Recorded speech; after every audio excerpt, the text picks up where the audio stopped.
Clean version. Why is it doing this? I feel like you changed your name, bro.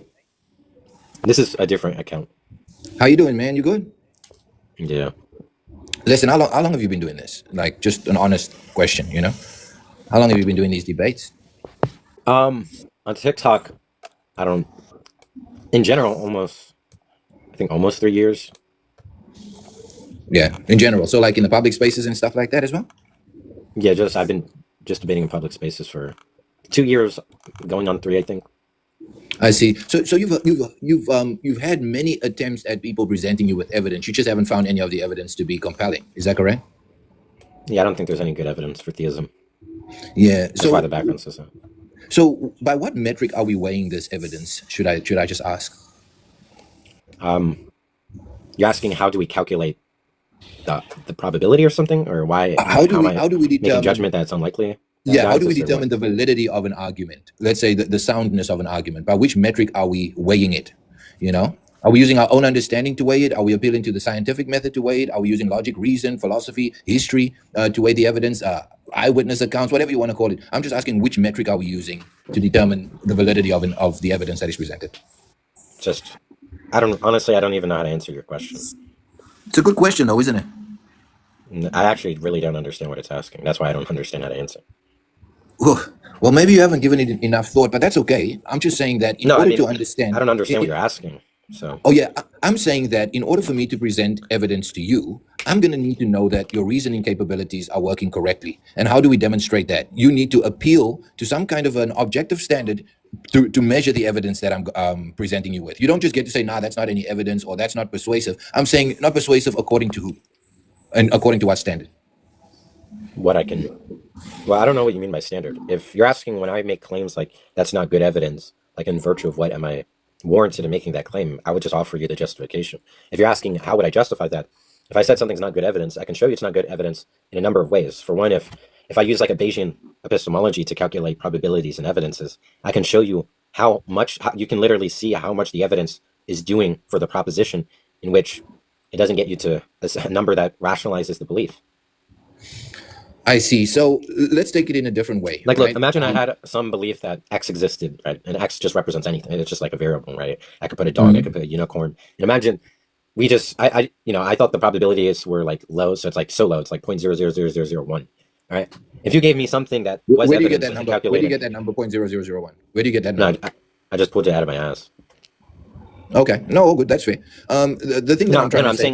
hold on, but I haven't finished. I'm saying, imagine we had a proposition where we had that probability assigned to it, right? And you were offering evidence establishing that even though what we would say is the probability before any evidence is low, that there's evidence that's strong enough to that it rationalizes believing in it. Okay, if I calculated the evidence and imagine the evidence rate, so the probability, to repeat the probability, it's like 0.00001. If it raised the probability, so it was an evidence, it raised the probability, but by 0.000000001, right? You increased it by that much, that's obviously not a good evidence. Exactly. So, but you are starting with the presupposition that the evidence is 0.00001, and you're going to need to justify why you say. Hold on, that's not a presupposition. Why you say that it is 0.001. There's not a presupposition because I'm not saying. No, it's hypothetical. Yeah, I'm saying hypothetical. Yeah. You're saying if somebody presents you with something that has such low probability that is 0.0001, that evidence should be rightfully discarded and not taken seriously. I would agree with you on that. You know, and I think theism's lower than that, though. Yeah. But then, what is your justification for saying that? Yeah, so there's a collection of things that inform that judgment. One is that at background information that minds are not disembodied. At background information, too, not only are minds not disembodied, but they actually arise from certain processes in spatial-temporal environments. Another thing is that motivations of agencies are informed by facts of their world, where if there's a theistic entity who acts, the reasons are not informed by an external world. So the powers of that are low. I mean, I can go all day naming why the powers are low. I even actually have a list here. Minds emerge from spatial and temporal environments. Minds are independent of physical systems. Wait. Before you go on, what's your justification? Or are dependent. What's your justification for that first claim that you say that minds emerge from? I don't know, what did you say there? Yeah, we have background experiences of children, fetuses, all types of animals that obviously their agency arises in space-time, right? The minds are tethered to things like bodies, and the mind undergoes a development process where a fetus doesn't have a mind and a 10-year-old child does, right? And clearly we're talking about the same thing, where obviously the mentality of that given entity is developed within time. Oh, so you're saying that, and when we're speaking about mind, we are speaking a little bit about the idea of consciousness as well, right? Yeah. Yeah, and you're saying that it's one and the same thing. It's not two different things. Like, because number one, you have your brain, right? You and I, we both agree we have a brain, and we can observe the brain. But if we have lab coats and we're standing in a science laboratory and we're stimulating this brain with whatever kind of electrical currents, there's no way for us to be able to observe some kind of a conscious effect emerging from that piece of material matter there, you know. But Why do what you we say have, that? yeah, because there is no way that we are going to be able to validate that, you know, in terms of it being a conscious entity now. You Why do know, you say maybe that? maybe in the future we'll be able to determine if this piece of brain that No, we've no, but taken I from don't it. see why you're saying that. Oh yeah, okay. So let's put it this way, right? We have a brain, you know, a brain that we But this is performed just an straightforwardly autopsy. false, and this is like obviously false. Look, I have a mind, right? I know my mind supervenes on my brain, right? So alterations in my brain will obviously alter like my mind. Like if I took a rock right now and bashed my head with a coconut or a rock or whatever, I just bashed my head with some object. Obviously, I would think my mentality is going to have a significant change. My cognitive capabilities are going to be altered drastically, right? So that fact is true. Now, if I look at other bodies that have similar brain structures, that's actually an evidence that they also have minds. The fact that they have the same structures. Yes, and yet when something happens to your brain, which permanently cuts off, I don't know, whatever the case may be, and you lose consciousness, let's just say your brain unalives, right? It becomes dormant. How does your brain unalive? What does that even mean? How does your brain stop functioning? Like Because when a we biological unalive, organ, right? the brain? Yeah, you know, I'm talking about the brain. It has activity. It has an emergent property to it as well, which some could call consciousness or the mind. I'm saying, when does that thing stop working? What is the button that gets pressed that makes it no longer able to perceive? I don't understand what you're asking. Yeah, that's the problem, bro. Because we are speaking about certain things, which is a bit more reason and logic in nature. I'm saying that if you're saying that these things are two of the same thing, right? And yet we know that there's going to be a What moment are where your two of the brain will same no thing? longer function, right? In your life and mine, there'll be a moment that our brains no longer function. In fact, it will be determined to be unalive, right? I'm saying, what is the button that gets switched off in your brain that makes it no longer able to function? You're repeating the question. I said I don't understand. What my position is Are this, you just right? saying under what conditions does your brain die? I mean, there's like a ton of Yes, them. because yes, the way that we determine a working brain is, number one, there are chemicals, Maybe you're reactions taking asking. place. Maybe you're saying it's true that your brain can take ranges of damage to which it's still functioning, and you're asking like for some like neurological autopsy or like when exactly what type of things, what parts of the brain have to be damaged and like to some No, degree that which the brain no, dies of. Like I don't know that. yeah, yeah. I'm not a I'll tell you. neuroscientist. No, I don't know that. yeah, yeah. I'm not a I'll tell you. neuroscientist. No, I'll put it this way, right? You've got a brain, I've got a brain. I know your brain is working. You know my brain is working because we're having a conversation, right? You seem to be appealing to a lot of reason. You say a lot of sensible things. I understand that you have a working brain. I don't understand the optimal level of how well your brain is functioning, but I do understand that your brain is functioning reasonably well. But it's not necessarily your brain that is functioning reasonably well. It's your mind, and it is your consciousness and your perceptual awareness of that which is around you, which is evidence that your brain is actually functioning well. Now, if your brain is not functioning well, at times some people can still have coherent conversations and they can still perceive things. But look, I think all this However, brain talk is kind of all however, it's obsolete to the goal of the conversation. I think we could kind of sidestep this because this doesn't seem like it's really going anywhere. yeah. It's just The like reason why I say that, just to make a long story short, is because I do believe that there's two elements to your brain. There's the brain, and then there's the mind, which is immaterial, right? And when your brain switches off, I believe that that which is temporal, it will unalive, and that which is eternal will return to an eternal state of being. That's the first piece that I would point to. I also think the mind's immaterial, but I'm not. That doesn't mean I'm a dualist. But in any case, I don't. Again, like I don't really. This doesn't seem like this is like both connected to the conversation, such that I it's mean, also additionally uninteresting to have this conversation. but you're not a materialist. Yeah. So if you're not a materialist, then you do justify that there are certain positions that are not material in nature that is still relevant to the human experience, though, right? Yeah, but I don't. Let's try and get back to like the evidences for a And God. that is what a lot of people consider when they believe in God. It is something that is immaterial, but it's still relevant to the human Yeah, but experience. hold on. But I'm asking you. So, what exactly is the evidence supposed to be for a God? The evidence for a God, the Is fact that it we the have fact the minds, mind's immaterial? the fact that we Is have it? minds to begin with, right? The fact that we actually have minds. To me, it We're seems like talking it's about Christian intended. theism, right? No, we're just speaking about deism for now, right? The fact that we have minds shows me Oh, that well, there was an intention behind the formation of my mind, because it has a function, why would it I has think an that? intention. Everything that I Why do would is I think if it intended. has a function, there's an intention? Yeah, everything that I do is intended, right? Everything that I mean to do is intended. Now, for me, plausibly, when I'm looking at how my mind came to be, I have to ask myself what intended for me to have a mind to begin with. What was it that intended? Because it can't be something that hasn't got a mind, But that I don't know intended for us to have. why are you saying there's something intending anything? Do you think that your mind has a function? Sure. Do you think that your brain has a function? Well, not a function. There's a range of functions that the types of A configurations of range of my functions. brain does, right? It operates in a way that, there's like a set of functions. Yeah, it seems to be optimal to maximizing this human experience that you and I are both having. Our ability to make sense of the rational world, have intelligent conversations, do mathematical equations, all of these bits and pieces. It seems like it serves a very particular function in enriching the human experience. Would your life be your life if you didn't have a mind? Obviously not. There wouldn't be. Exactly. So I'm saying that there is something about having a mind that seems to have been intentional. I'm not going to say it's a Yeah, but god. I'm not going to say it's I don't share aliens. that. Hold on, I don't share that seeming. I'm asking if you have like some argument Oh, established. yeah. Because we only have two propositions on the table. It's either a mind brought it to be. It's either that my mind was intended, or it was a cosmic accident. So that's the position that we have. It's just If not a you can think, dichotomy. No, that's not true. can you think of a third option as to why we have minds? That's just not a dichotomy. Oh no, but then can you give me a third option for why we have minds? It doesn't matter. It's not a dichotomy. It doesn't matter that we have minds. It's literally the only It thing that doesn't matter matters. me. It doesn't matter if I can't think of another option, understanding that the two sentences do not jointly exhaust the possibility space, given the sentences are not a given proposition in its negation, such that it doesn't form a dichotomy, such that it's at least epistemically possible that there's an alternative option, which I might not be cognizant of, but that doesn't matter, because the point is you haven't offered me a dichotomy. So whether or not I can name an alternative doesn't matter. Like I imagine a just really offered dumb you. person. Imagine a really dumb person. You ask someone, I went from New Jersey to New Mexico, and I said if it's either a bike or a boat I took, and that person says that's not a dichotomy. Suppose that this like cognitively like unwell person somehow says that's not they can understand it's not a dichotomy, but they can't really think of another option, right? What would that matter? So, The point is that so it's if true, it's not a dichotomy. if we only It could had be a a bike or bike, not a bike. It could be yeah, a yeah, boat yeah. or not a boat. Those are If true. we only had a bike and a boat to make the journey to New Mexico, if those were the only two options of transportation that was known to mankind, Let, then it let me wouldn't just be a help you. false Let me help dichotomy. you this way. It's either done with intention or not done with intention. Doesn't That's what follow I'm it's a saying. yeah, that doesn't follow it's a cosmic accident.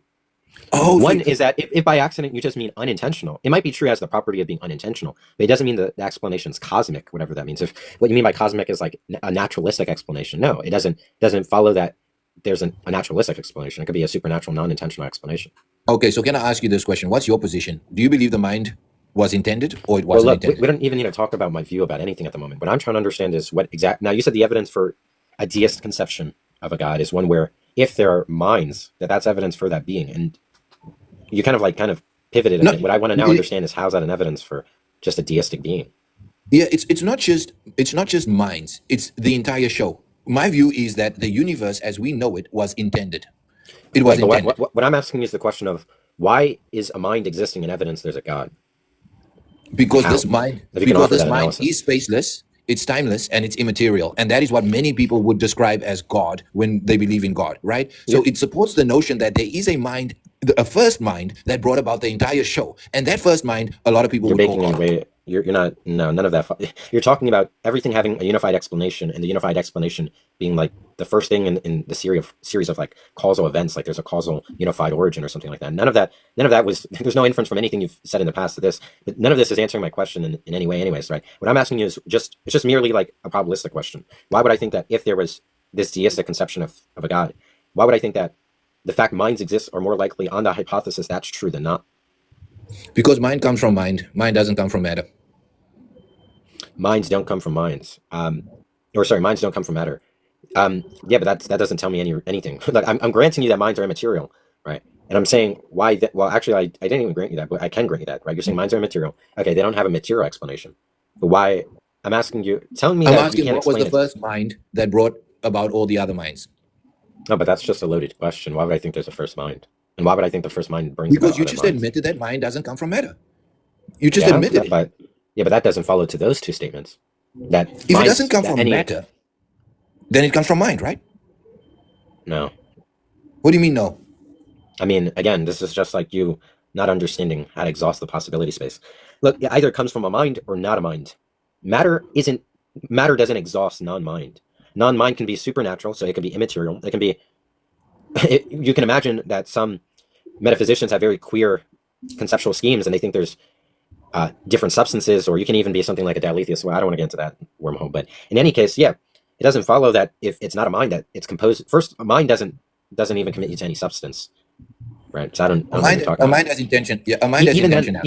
even then, like I'm being like extra generous because even if it were true that minds are non-physical or immaterial, um, presumably you think like our mind causes our body to do things.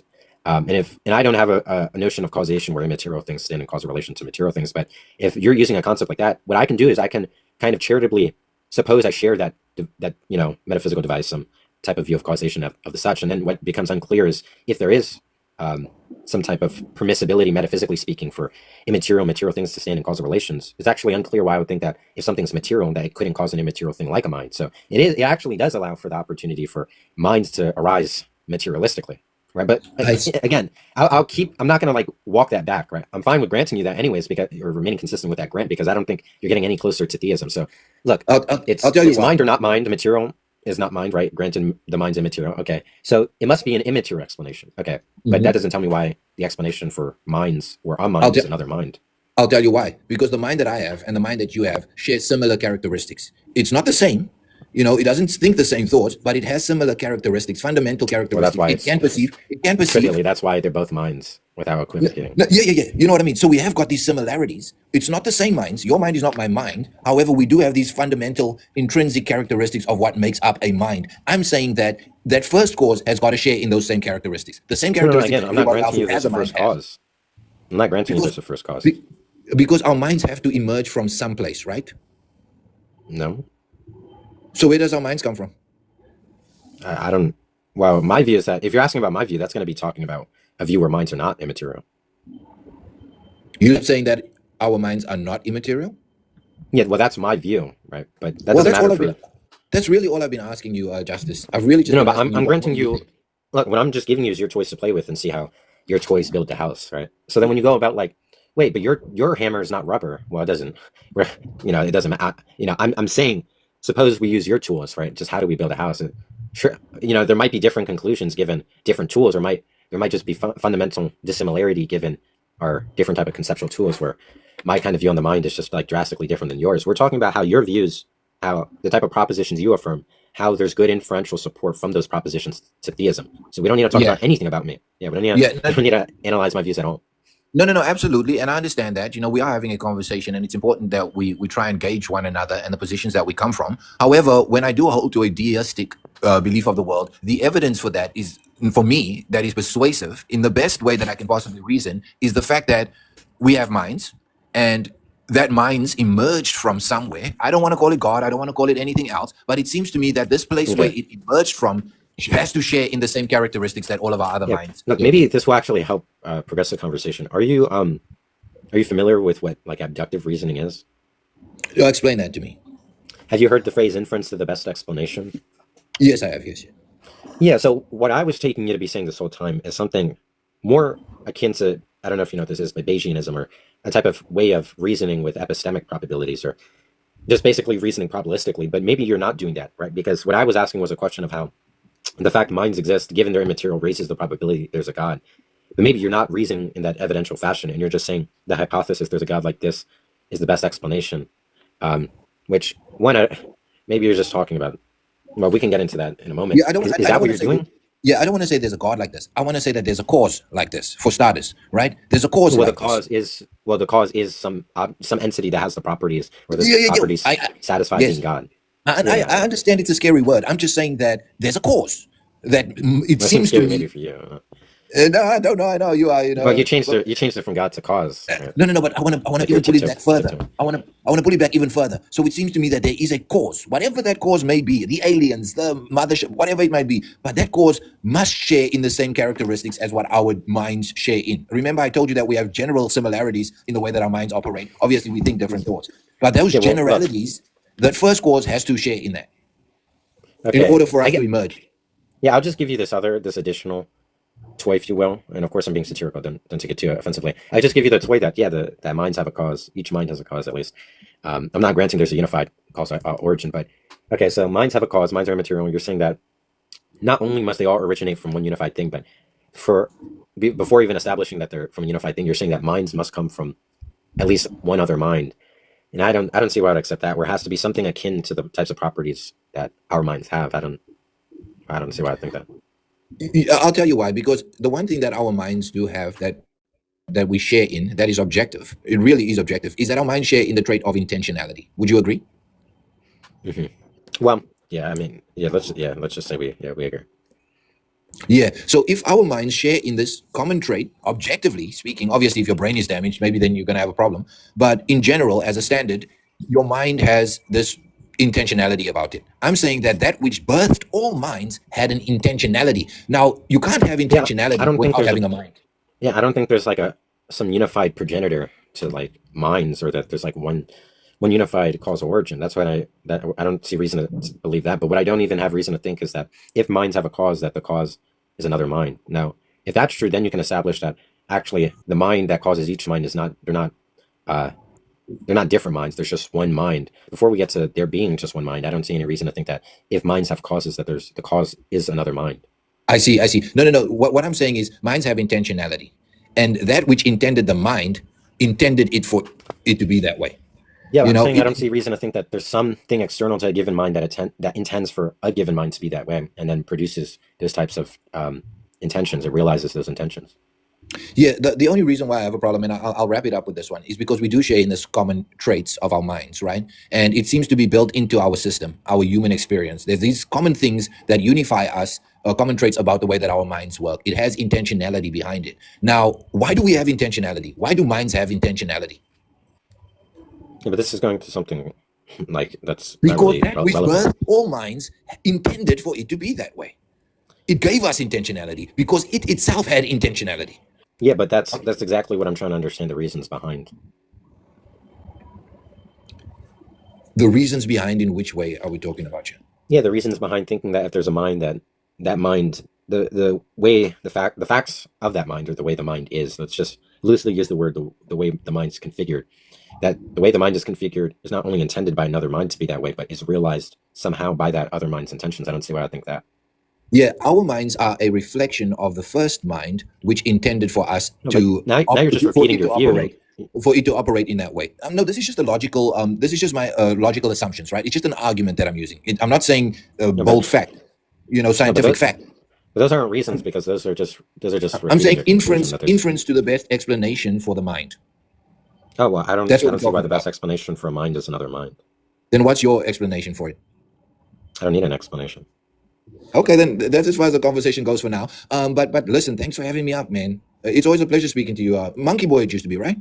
Monkey Boy Well, yeah, Logic. it still is. This account is called Justice for MB Monkey Boy. Oh I'm not yeah, Monkey actually Boy. Yeah, banned, but my other account is. Actually, I'm gonna go back on my account after this. I'm not gonna stay on here for too long, because actually I'm not pulling the numbers. I did 3 lives in a row in this account, and I was getting an average of 70 people, which was the same as my live now, which was getting like 40, 50, because I'm like shadow banned or even less. So I thought, Mhm. I mean, I already said like a million times it's possibly like placebo, but I thought maybe I would get more viewers and that the viewers are more interesting. But apparently not. I've been like fighting to like stay past 10 viewers, so I'm not gonna stay on here too long. Right? It's better that I Yeah, go. man. Listen, Even like 40 viewers is obviously like better than this. 100%. No. Go back to the original account, and I'm sure you're gonna get more traffic. Outside of that, Yeah. it's always a pleasure speaking to you, buddy. Yeah, no problem. It was good speaking with you. I actually like speaking with you. You're way better than a lot of the other people. Like, I'm sure you've seen how some of the other people act. So I like how you. Yeah. Yeah, I have no defense for some you're of you. cordial Yes, and man. I'll tell you demure. that much. Mm. No, thanks for having me, bro. It's always a pleasure, brother. Have a good day, yeah. Yeah, have a great one. You too. Stay safe. Cheers, bye. Word. So get to 5,000 likes and share the live. Hey, what's up? Justice, how are you this evening? Am I you? Good. I think it's an amazing topic. Or I do believe that there is an evidence of a grand designer, is what I like to stage it as. I don't know if it's necessarily a omnipotent, omnipresent God like in the Bible, but I think there is an intelligent design that created this universe and us. The evidence I could lay out that I see it as is first thing, on our bodies when we look at our hands, we all have these fingerprints, which it, to me defines like almost like when you're making cars and they have VIN numbers. It's like a sort of like a tracking system. So that suggests that someone designed us and wants to track us in a physical form. Or also wait, well, let's stop there. Like, well, I don't really understand how we're getting to there being some person who designed the fingerprint. because the fingerprint isn't random. It goes back to an individual person. So By that means non-random, you mean it's not non-designed, right? no. I'm suggesting that it is designed. No, but I'm saying when you say it's not random, that means that it's not non-designed. Kind of a tongue twister there. Can you say it a little more plainer? Yeah, when you say it's not random, you're saying it's designed, basically, right? Yes, exactly. Yeah, but that's just like repeating the claim. So, like, why would I think that it is designed? Which, I mean, that's the same question. Yeah, my point is that if there's a form of a tracking system, like I can look, I'm in a Chevy Impala, I can look at the VIN number and find out when it was made. I can find out what company made it. Every part in my car has a tracking system, so that suggests that someone designed it, created it, and wanted to track it. So if we all have these individual fingerprints, in theory, and I don't think it's just random, and they're individual to us, then that just suggests that some entity or some god wanted to track us and to label us accordingly. Well, this becomes okay. There's a couple of things to say. I would agree that there is at least some reason to think that there's a designer, given that our fingerprints are unique identifiers for persons. But that seems almost trivial because it's true of any given organism that not only just their fingerprints, just the set of facts that kind of constitute that person is unique from one organism to another. So we wouldn't even need a fingerprint, right? Because we can make the same inference without the fingerprint, which would just be the fact things are just unique is a way of identifying, right? Just the dissimilarity is how you identify different things. So it's not really clear how that's any really good reason at all. I'm suggesting that something tangible as a pattern on our hand, something as concrete as that. Yes, there are people that look like me all over the world. There's probably somebody 1,000 miles from you that looks exactly like you. It might be true that there's certain traits shared of a given person phenotypically, which maybe you would confuse that person upon identifying them, like they're like, it's like some deep fake or some shit. But that's not actually relevant because what I'm saying is that there's still unique facts of that person, right? There might be facts of a fingerprint, right? Parts of a fingerprint that might be identical between two people, but it might not be true the whole fingerprint is obviously identical, right? That's like obviously true that no two fingerprints of two different people are the same, but there might be certain configurations in parts of the finger that are actually identical between two people.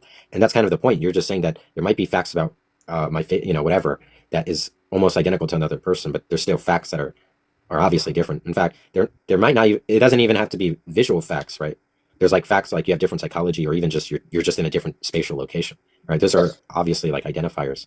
Yeah, Yes, so I I'm don't think this agreeing is with like you. a compelling case at all. No, I'm agreeing with you. You kind of cut me off. I was saying I was actually showing the contrast where someone can look like you, but the fingerprint, there is nothing that is like that. So that's why I'm justifying that with being that there is a designer and someone that is tracking us. So I'm agreeing with you, but you kind of cut me off in the middle of it. But I'm saying that yes, there is someone that does look like us there. But when it comes down to that fingerprint, I think that's hard evidence and tangible evidence that, like you said, there is no one else in the world with my fingerprint. So that leads me to believe that there is a tracking system in place. Yeah, no, more so what I'm saying is that no given person looks exactly like you, to which all physical, all parts of their bodies that makes up that person's representation, that there's not going to be every given trait of that person is identical to yours. I agree, and Yeah, but then that's the basis of that my becomes as argument. trivial, but that becomes as trivial as the fingerprint. No, because the fingerprint is exactly no one's like you. I mean, there's no way no one has that. So that, like you Yeah, but said, with how's that not true of imagine people didn't have fingerprints. How is that not true already, right? In the worlds where there isn't fingerprints. Like take any two people who look alike, they don't have all the same facts. exactly. So I'm agreeing with you. They don't. If we didn't have the fingerprint, then we wouldn't be able to tell. But just because they like you said, there's similarities, but no one's exact. But what is exact is that actual fingerprint. So that's my Yeah, but argument that the the fingerprint. point is that the fingerprints aren't a unique tracking system. You can then infer that that we are just us are a way of tracking us. Just the fact we're obviously dissimilar in some given way. Exactly. And I'm saying that the fingerprint defines that. But but if you're agreeing to that, then what follows is that you're just saying something trivial. I mean, my evidence of a designer, whether you consider it trivial or not, it's saying that there is a distinct way to define each individual person, and you can track them based off of that pattern that was on the human body. So that I was saying that suggests that someone created that pattern, and created that for a reason. Someone or some entity. I don't like to use someone. So that was my Yeah, only but point. I guess what we can do then instead of is we can actually just say we have reasons already to think there's not a thing like that in a stronger case. Like you're saying that there's some given agent, some like intelligent being that has the power to design human physiology. Well, in our background information, we're not aware of a given mind that can do that, right? Such that it's actually unlikely there's a mind like that, such that it's actually evidence against there being a being like that. No, I agree. I mean, that's why the whole God concept is so mystical, and that's the whole point of us trying to work and unpack this now, because we don't have the evidence whether either way. But the whole point is, I'm just giving you, and I have others. I don't want to just kind of beat on a dead horse with the fingerprint, but there are other things that suggest that there are patterns in nature, and one of them being the fingerprint that suggests that there is a designer. Yeah, I mean, so there's two things. I now said like theism is improbable, or the type of design thesis you're offering is improbable, given we have background information where no mind has like that type of, I guess you can say, causal efficacy. They don't have the causal power to do that. But I guess what we can actually also say just is I agree that what you offered is some evidence, right? And I also said it was weak earlier. I guess what we would want to do is actually nail in how weak it is. So I'm going to say that the evidence you've offered, given my response, is as weak as evidence as saying something like, if we had the hypothesis Superman existed, right, just like the proposition Superman existed, and someone wanted to find evidence that there actually is a Superman, right, we can look to the stories of Superman and we would see something like, he fought a monster and struggled in New York or something. And if we go in New York and we find like a little piece of red torn cloth, that's an evidence that Superman exists, right? But it's not strong confirmation, right? It's like not any good evidence at all, right? It is an evidence, but it's so minuscule, it's like laughable to even mention that. And I think the type of evidence you've offered is kind of comparable. Yeah, I think that's an unfair statement. I think just to kind of remix that example, I think if we found, let's say, I don't know how many people are on the planet, but I'll just throw a number out there, 10 billion. If we found 10 billion pieces of that monster laying around, tangible, because there's 10 billion fingerprints. So not pieces of the monster. I'm saying like pieces of red cloth, like his cape or something.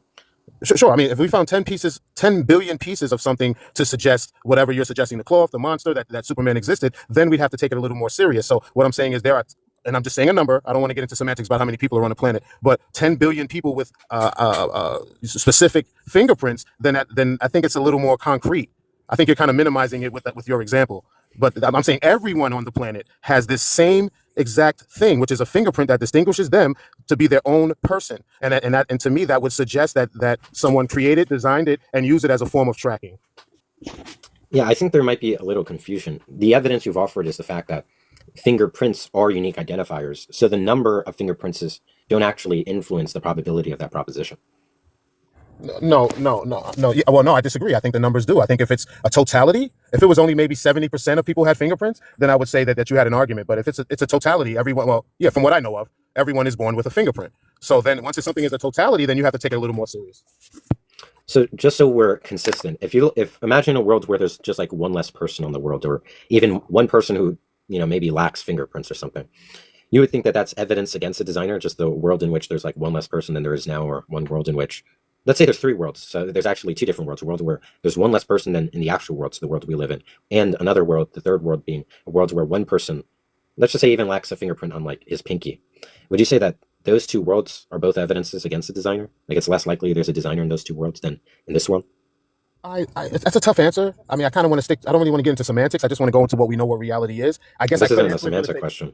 I apologize. I guess I could answer a question for the sake of the argument or the debate, excuse me. But I would say that I kind of base things off majority rules, and from what your example was, you said one less person in the world. So I would still think that there was a designer. I would think it was some sort of mutation or something that went wrong with that one less person. But if one out of 10 billion didn't have it, I would still think that there was a designer. Yes. To answer I think you're misunderstanding my question. I'm not saying would you think that you're warranted in believing there's a designer in those two worlds. I'm asking, in those worlds, is it just less likely than this world that there's a designer? It's not that it's like not, you don't have a strong enough case to say there's a designer. It's just that it's just less likely by any amount. That's a tough question. I guess I don't know how to answer that, sir. I'm humble enough to say I don't have an answer for that.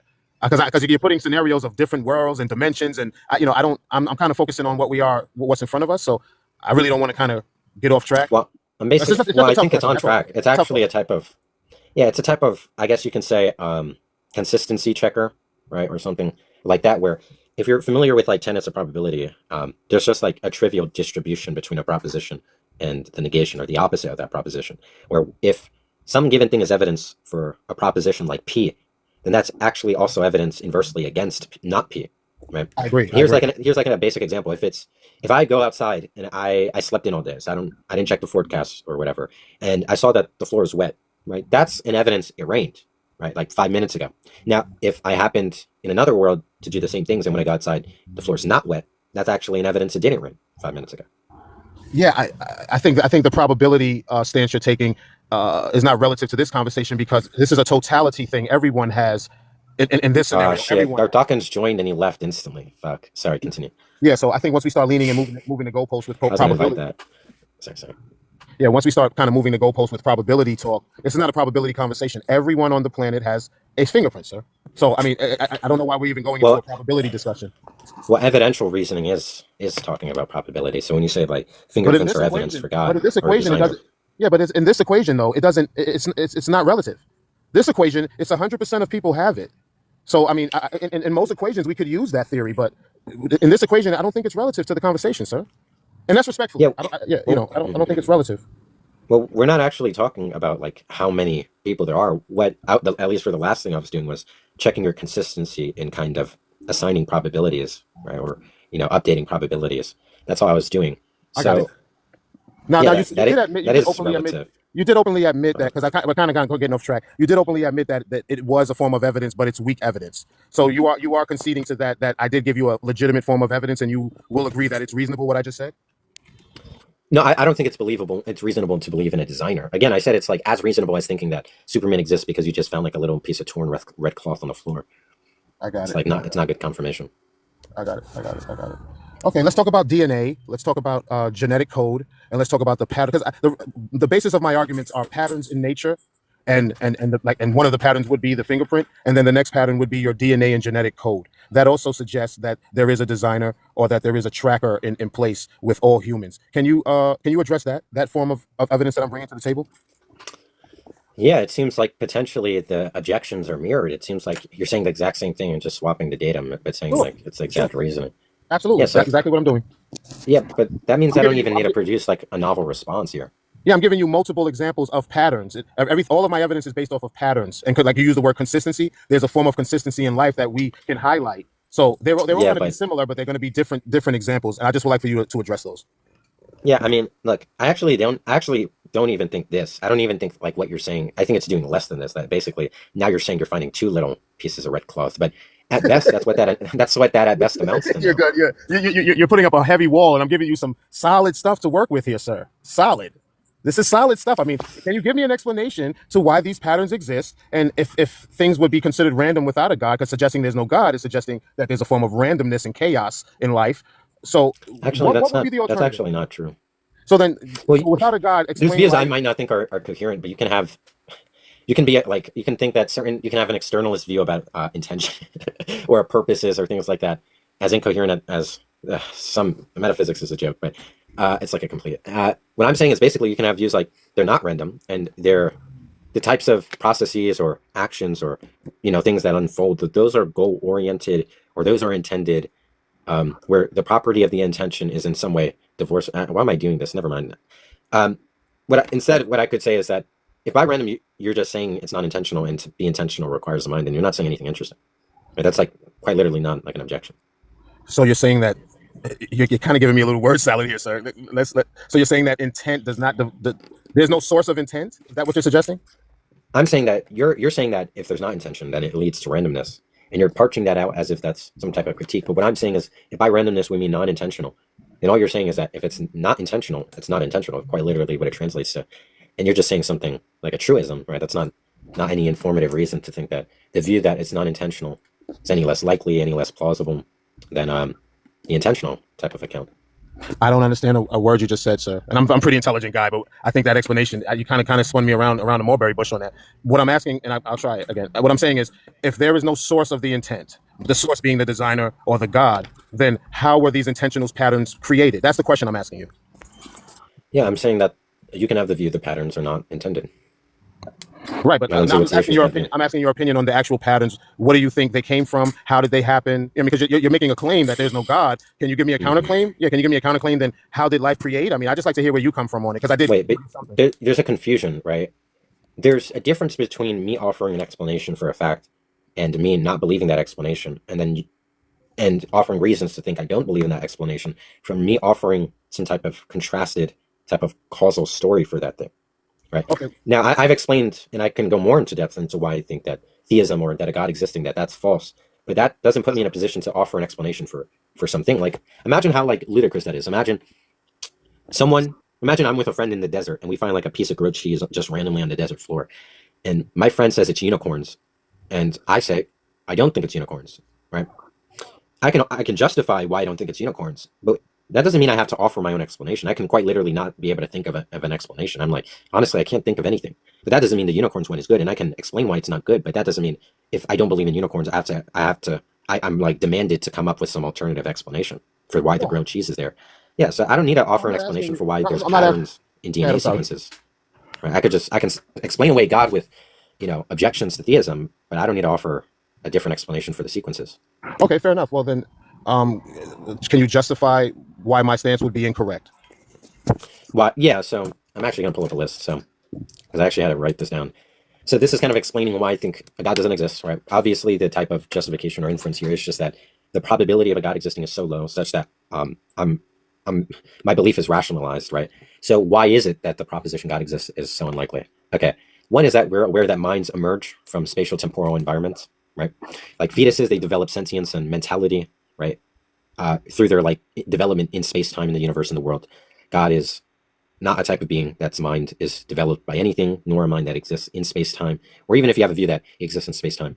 It's not true that there's any spatial temporal explanations for God's mentality, right? Such that that's one evidence against it, the fact that all minds we're aware of do have this fact, and this mind doesn't have that fact, therefore it's unlikely, right? It's the same type of reasoning that if I thought all swans, we have background information that every swan I found was white, right? And someone said, I found a rainbow swan, I would say, actually, I'm justified in saying that's false, because we actually have good, like, type of, almost like a statistical regularity or an induction, some type of generalization about the types of, swans we have in the past. And given God's a mind, and we have background information about other minds, and God has a radically different property that all other minds we're aware of share, that's an evidence against that mind. That's one of them. Do you want me to just list them all out, or do you want to respond to each at a time? No, I want to unpack that first one. So you're basing you're basing your argument on the basis of your argument is that God is a mind, and space time and temporum, I think the word you use, I don't know the exact word, that the development of that mind, that evidence suggests that that's not possible. So you're just basing your argument off of that God is a mind, and then you're using the laws of man to equate to something that would be a designer or a God. So you're using our laws as human beings to say that to justify that there isn't a God, but the definition of a God would not necessarily be something. It would be something greater than us in theory. So it would be unfair for you to use the laws of us to justify that something greater than us can't exist. So that was my point. I'm not saying there can't be a God. I'm just saying that given these facts, that makes it less likely there's a God. And if he was a man, unlike not a man, that he has a mind. Right. If he had a mind, like we don't know what God. We don't know if he's a spirit. We don't know if he's a soul. We don't really know what God is. So you're basing it off the knowing of what God is for you to get. But by definition, he's a mind. Whose definition? What definition are you getting this from? Well, that's how theologians and philosophers of religion use God to mean. The majority of them see God as some sort of soul, spirit, or entity. I've never heard the word mind in any of the biblical. Well, you have to understand what mind means, right?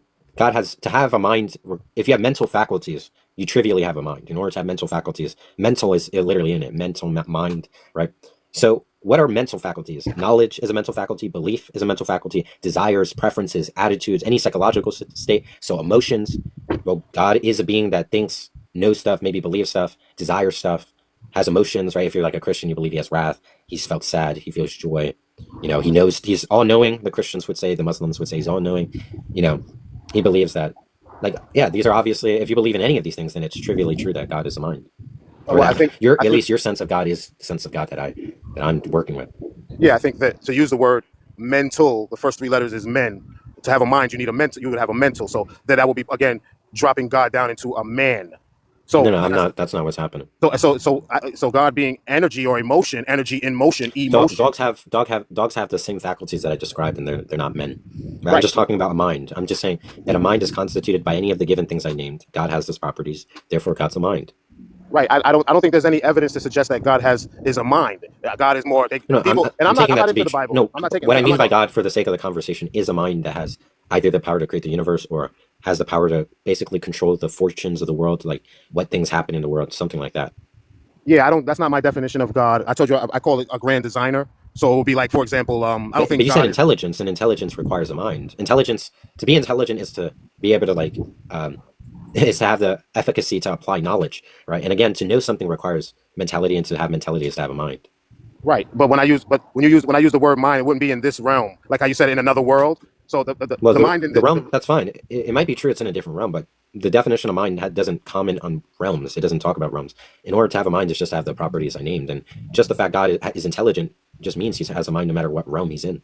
right, but the growth of that mind is not contained by the temporic whatever you described. You know, the evolution of on this plane. So his Yeah, mind is not like that's our fine. mind. His mind wouldn't be like our mind Yeah, because we have yeah, I'm not. limitations. I'm not saying it is. So I'm that's just my saying he has a point. mind. I didn't say his mind's anything. Look, So that's like my point. For you to have an argument that the it's mind, not possible, the mind of an ant isn't the same as a human. That's not saying that anything correct, interesting. correct. So for you to base the laws on of our mind to equate it to God would be unfair because No, I'm saying of all the minds we're aware of. exactly. So all the minds we're aware of are the minds on this plane. So Mhm. there's no way that we can do an equation on how God's mind would be because they're not restricted to the things on this plane so our mind can develop. So he or Yeah, she or that entity is not restricted like we are in our mind in this 3D realm or whatever you want to call it. So yeah, it's that hard doesn't to really equate it matter. that way. It does matter. That's the key to the argument, sir. It Yeah, absolutely what I'm matters. just saying is, given our information about these minds, that's a reason to think that there Right. isn't going to be a mind that has properties Right. like the Given the ones you're information saying. on the minds that we're aware of, we cannot Mhm. use that to define God's mind. That's my point because God would not necessarily be similar to us to a degree. Because like Yeah, you I'm not admitted, saying, I'm not defining, I'm not saying that his mind, I'm saying that it's actually the exact point. The fact his mind isn't like us is evidence that he doesn't exist. I think we're gonna just have to stalemate on that. What's your next one? You said you had a list. We'll call that a stalemate. Yeah, minds are dependent on physical systems. Right. So then, I mean, ultimately, then you're kind of debunking yourself because you're putting God down into a physical form as a man, and you're using the laws of man to define why God wouldn't exist, and that's disingenuous Wait, I'm being disingenuous. How? because you're using the laws of man to define the What do we mean by mental. laws of man? You said you're basing it off of the minds that we know of. Hmm. So the only minds that we know of are the minds of men, animals, etc. The minds on this plane or planet. So you're using the data that you're getting from things on this plane to define a higher entity that No, it doesn't well, equate. You get I'm my not sure point? how you're using define, but I'm saying that given our information about these things, it makes minds that are not like these less likely. Right, but God's mind, in theory, would not be like ours. So it would be. Yeah, You're that's actually my point. correct. It would be less likely that his mind would have anything like ours. But that doesn't mean that he doesn't exist. So you're right. If you use the laws of our laws, yeah, it would be less likely. But I mean, why would we It might suggest be that? true that it doesn't follow he doesn't exist. I'm saying that that's a justification for me to believe. So is you. It actually strongly epistemically obligates you. So given our types of rules Epistemically, of can you define that? I hate to sound yeah, like an yeah, I'm idiot. saying basically the rules in which we believe stuff. So like our beliefs are guided by rules of reasoning. Given the probabilities I'm demonstrating of a God existing to be incredibly low, we shouldn't believe in it. So if we're suggesting that an entity created this entire universe and everything around it, wouldn't it be reasonable to think that it's more powerful than us? So we couldn't use our law. I mean, that's reason, No, right? yeah, no. I'm You saying get my that look, point? no, not.